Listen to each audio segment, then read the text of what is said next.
Hey guys, so the end of this week has been pretty nice. I know, like I've been having fun at school, and as you'll hear about, I got to meet a really cool guy, and yeah, so this video is just kind of like a bunch of random clips from these past couple days, like, you know, like 8-second clips of me walking places, and then there's, you know, maybe a couple stories in there too, but yeah, enjoy it.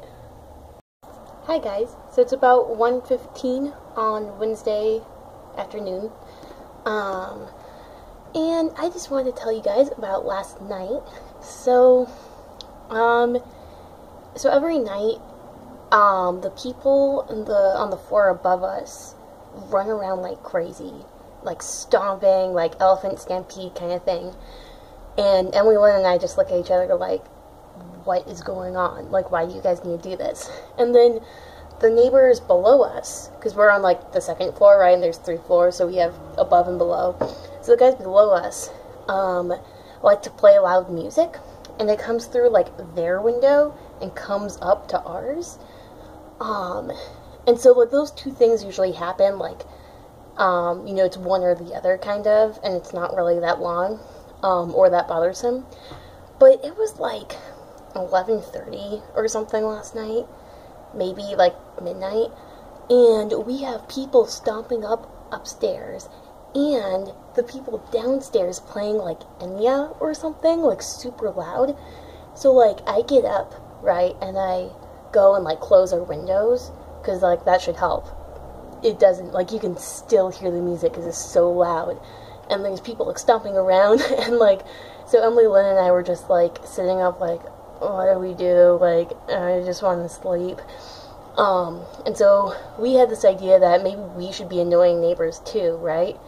So we're still working on this, you know, it's like, it's a work in progress. But last night, all we could think of was we could throw cupcakes at them, and I'm pretty sure that was like late night, like super tired talk, because this morning we were laughing about like, why did we think that was a good idea? Like, what? I don't know. So yeah, so if you guys have any ideas for how we can, you know, get revenge or something, you know, in a nice way, please tell us, because we're trying to figure it out. So it's about 7:35 on Thursday morning, and I'm going to go to breakfast, I think, before honor seminar, because I haven't really been going to breakfast because I like to sleep in, but I found out on Tuesday that's kind of helpful to have it at least before seminar, since the seminar is like almost 3 hours, and so you get kind of hungry like during that time. So yeah, I have my coffee that I'll try to drink and then like top off at the cafeteria when I leave, and yeah, hopefully I won't starve. So last night was pretty fun. So I went to dinner with Kenzi, and then we went and played Banjo-Kazooie on her N64 for a couple hours. We finished the Freezeezy, I don't know what that level's called. It's like the snowman level. We finished it. That was pretty fun. And then we went on a coffee run to Human Bean, which is like, I don't know, just across the street basically, like it's 2 minutes away. So we got coffee there, and then we came to my room and just kind of chatted for a few hours, until like 11. So it was pretty fun, yeah.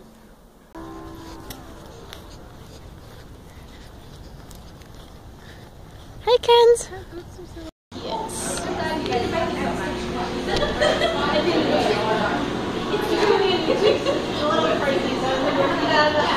So Kenz and I just went out into Newburgh to get stuff for her art sculpture, and so we went to the Newburgh bakery and we got an entire loaf of French bread sliced for like $4.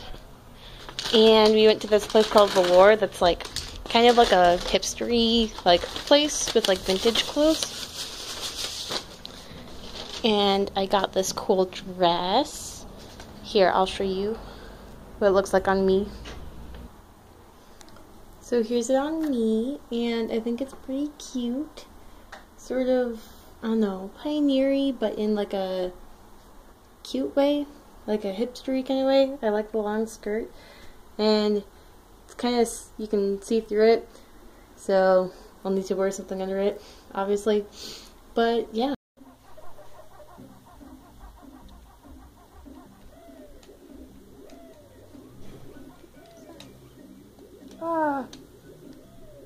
There we go.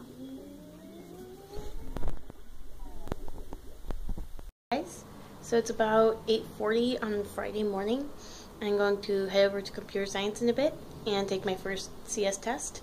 I'm not really too worried because after AP CS, this is a walk in the park. This is great. But yeah, and so after that, I'm going to go to part of calculus, but then skip the last, I don't know, 20 minutes or so, because I get to go to lunch with this guy who's speaking today. He's doing a lecture today about C.S. Lewis, and so he's like this like leading expert on C.S. Lewis, and like he's part of like the Oxford like C.S. Lewis like thing, you know. I mean, that's his like scholarly like subject of study, and it's like super exciting because, as you guys might know, C.S. Lewis is my favorite author, and so this is super exciting. But yeah, so me and 3 other honors students and the 4 like officers of like the English department's honor society, kind of, we're all going to go to a place called Reddick Wood. That's like a restaurant here. And we're gonna have lunch with this guy and the head of the English department. Yeah, so I'm super excited for this. So I'm going to go to this, and then I'm going to go to his lecture tonight. So yeah, so that's gonna be the highlight of my day. Yeah, it might not be, I don't know, I think it's really exciting. So, just so you guys know.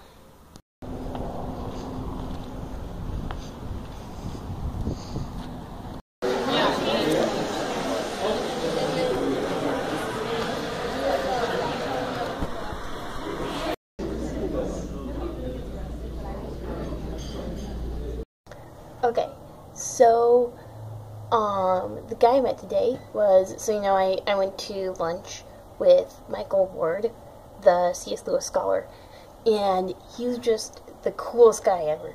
So he's British, right? He's English, and so it's really cool because he talks really highbrow, you know, like he uses that academic language a lot. He says stuff like alas, like totally seriously, you know, like that's just how he talks. But then he also just has this kind of spontaneous, like he was singing the Everything is Awesome song from the Lego movie, you know. So it's just like he's just this weird paradox of like, you know, the super intelligent, like scholarly kind of guy with like this totally fun, like, you know, random guy.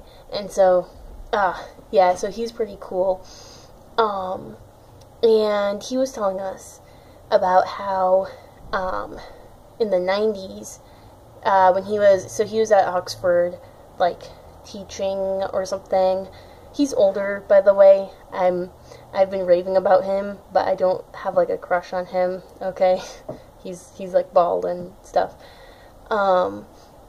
Yeah, so just so you guys know, because you probably got excited when I said that I met a guy, so, sorry to get your hopes down, or up, yeah. But anyway, so in the 90s, he signed up with like this agency that like cast extras for like TV shows and movies and stuff, because in Oxford, you know, like a ton of things are filmed there, and they're needing extras all the time. So he's telling us about that, and how most of it is just kind of like boring, like crowd shots, you know, and sometimes it's like, you know, in the summer but they're filming it like the episode takes place in the wintertime, so you gotta wear coats and stuff, and you're boiling, but you can't take it off because the costume people will get mad at you and they'll have to redo the shot. So yeah, so it's mostly like that kind of stuff. But his claim to fame, you know, the pinnacle of his achievement as an extra, was he got to be in a James Bond movie. I'm not sure which one it is, but it was in the 90s. It was a Pierce Brosnan one, and apparently it's the last one that Q is in. Oh, looks like I got a text. But yeah, so he was in there, and it wasn't just as like, oh, you can kind of see him in the back, but no, like there's this scene where he's James Bond and John Cleese and Q or whatever are in this room, I think, and then he's this guy who's like fiddling around with some spy gadget goggle thing, and then James Bond comes up and snatches it out of his hand, and he has this like angry look on his face, right? So he got that part, and yeah, so it was cool because apparently he showed up there because they told him, you know, that you could go here, like they called him up, you know, and asked if he was free on like Monday and Tuesday or something. He was like, okay. So he shows up to the set, and there's like 9 other extras with him, like who were called, and so they like look at them, and then they like pick him out of the group and like set him down in this chair and just tell him like, okay, Pierce Brosnan is going to come up and yank these goggles or whatever out of your hands, and you have to look angry. So there's actually some acting involved, right? And so so he says probably because since he was balding and had glasses, he looked like a computer boffin, as he said, or a nerd. Yeah, so apparently he has that like he has the movie, obviously, and so he freeze framed that like one place where you can, like, the camera's focused on him and it's like framed. And you know, I would do that too, I think. Like that's pretty cool. But yeah, he thought it was kind of sad though that out of all this academic work he does and stuff, you know, that's the pinnacle of his achievement, is half a second in a James Bond movie. But yeah. Okay, well, it's been fun. I look forward to your guys' videos, and I'll see you in a couple of days. Yeah. Stole a plate of cheese from the reception after the lecture because I missed dinner and I'm really hungry, so I just kind of was grazing for a while, and I just took this plate of cheese as I left because I think I deserve it after sitting in there with a angry stomach for so long.